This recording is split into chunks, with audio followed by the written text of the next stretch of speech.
Kemudian ajarkan kepada anak kita bahwa kehidupan dunia ini akan berakhir. Jangan dicintakan kepada dunia, kesian tuh anak. Ajarkan kepada di dunia ini akan berakhir nak. Yang kau bawa itu yang kau sedekahkan nak. Ajarin anak kita bersedekah. Orang tua kalau sudah punya duit, punya rezeki, belikan permen tuh. Nak, bagikan kepada teman-teman. Bagi itu anak kecil diajarin akhlak yang mulia dari sejak dia kecil. Dan katakan nak, ini loh, ini permen kalau kita bagikan, kita akan dapatin nanti itu di surga Allah Subhanahu wa taala. Ini yang kita celengin. Ajarkan seperti itu kepada anak kita supaya tidak menjadi budak dunia ini. Dan sekali-kali bawa ke kuburan. Supaya ingat, ini bapakmu, kakekmu sudah meninggal, nenekmu meninggal. Tuh fulan nak lihat tuh orang paling kaya di Madiun tuh. Tuh, mati nak. Ajarkan supaya dia yakin bahwa dunia ini memang gak ada artinya. Jangan berat sebelah. Kita ini dengan dunia terlalu berat.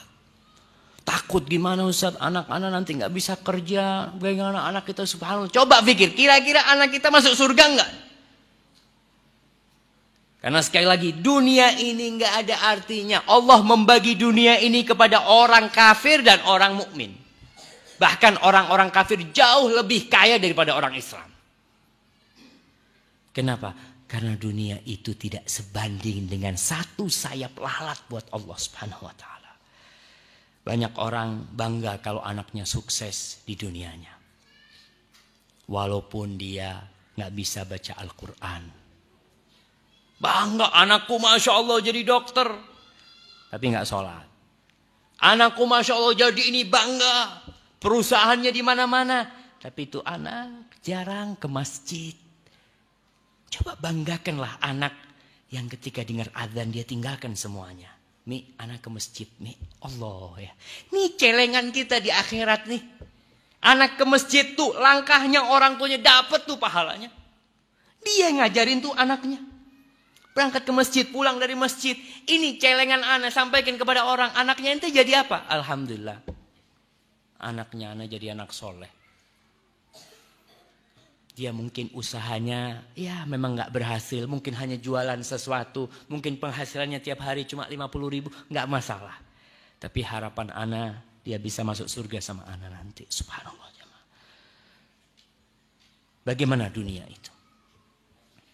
Allah subhanahu wa ta'ala memberikan gambaran kepada kita. Supaya kita ini tidak tergoda dan tertipu dengan dunia. Di surat Al-Ma'idah ayat 36. Allah berfirman. Innal ladzina kafaru law anna lahum ma fil ardi jami'an wa mithlahu ma'ahu liyaftadu bihi min adzabi yaumil qiyamah ma tuqbila minhum. Orang-orang kafir tuh. Andai kata mereka datang nanti di akhirat sana, padang mahsyar sana, membawa dunia dan isinya, double. Dia mau tebus dirinya. Berapa harga dunia ini? Kira-kira berapa triliun jemaah? 1 juta triliun? Mungkin lebih dari itu. Dia bawa tuh. Ana mau nebus diri ana. Matuku bilang. Gak diterima. Masuk neraka tetap. Gak ada artinya dunia yang banyak ini. Di surat Ali Imran ayat 91 Allah berfirman. Innal ladzina kafaru. Wa matu. Wa hum kuffar. Falan yuqbala min ahadihim mil'ul arti dhahaban. Walau iftada bih. Orang kafir tuh. Satu orang kafir nanti. Kalau dia datang pada hari kiamat. Mati dalam kondisi kafir. Dia bawa sepenuh bumi ini emas. Jemaah. Kita kalau punya sepenuh masjid ini emas. Kita sudah merasa bangga. Mungkin kita punya sekota.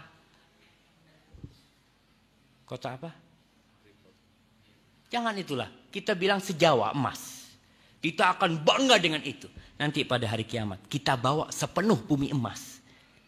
Nggak diterima sama Allah. Masuk neraka. Jemaah. Kalau kita tidak beriman kepada Allah dan kita tidak mendidik generasi itu untuk menjadi hamba-hamba Allah yang bertakwa kepada Allah. Yang terakhir, jangan terlantarkan anak kalau harus bercerai. Jangan terlantarkan anak kalau harus bercerai. Karena apa? Anak itu aset buat orang tuanya. Kalau seorang ibu benci sama suaminya, nggak masalah. Tapi jangan sampai tuh anak jadi korban, tuh aset buat di akhirat nanti. Kita didik anak kita dengan benar. Dengan harapan apa? Bukan karena bapaknya, bukan. Karena Allah SWT dan karena kita mengharapkan pahala buat diri kita sendiri. Dan bagi ibu-ibu yang diceraikan, jangan berkecil hati. Dan bagi bapak-bapak yang bercerai pun jangan berkecil hati. Jadikan awal perceraian itu adalah awal meraih kesuksesan dunia dan akhirat. Inilah permulaan. Jangan seakan-akan dunia sudah kiamat, bukan. Allah berfirman, "Iyatafarraqa yughnillahu kullan min sa'ati." Kalau suami istri itu berpisah, harus berpisah, Allah akan cukupkan keduanya dari kebesaran Allah Subhanahu wa taala, dari karunia Allah Subhanahu. Jangan takut kalau harus terjadi perceraian. Ma'asyiral muslimin rahimakumullah. Kalau pilih sekolah buat anaknya, pilihlah sekolah yang anak itu dunia akhirat selamat. Dunia dan akhirat. Banyak orang tua kalau anaknya bandel dimasukkan mana? Pondok no. Oh meler tak pondok no. Kalau pinter oh jadi dokter kau. Subhanallah. Akhirnya di pondok kumpul anak-anak bandel semuanya. Kumpul di sana. Subhanallah. Kita harus lihat siapa yang harus menjadi aset akhirat. Kalau ini yang pinter nih masuk pondok, semakin besar aset anak di akhirat nanti. Kalau dia jadi ustadz, dia ceramah di mana, pahala anak semakin banyak nanti. Tapi kalau yang bandel masuk pesantren, keluar jadi apa? Ya tidak tahu. Jadi ustadz. Ada jadi ustadz. Tapi kita lihat beberapa ustadz ya Allah ya, yang membuat malu dunia. Dunia dakwah kadang-kala ada ustadz yang dipenjara. Jadi lebih baik jadi mantan preman daripada mantan ustadz. Jangan jadi mantan ustadz. Wallahu a'lam bishawab. Itulah yang bisa kita kaji pada kesempatan kali ini.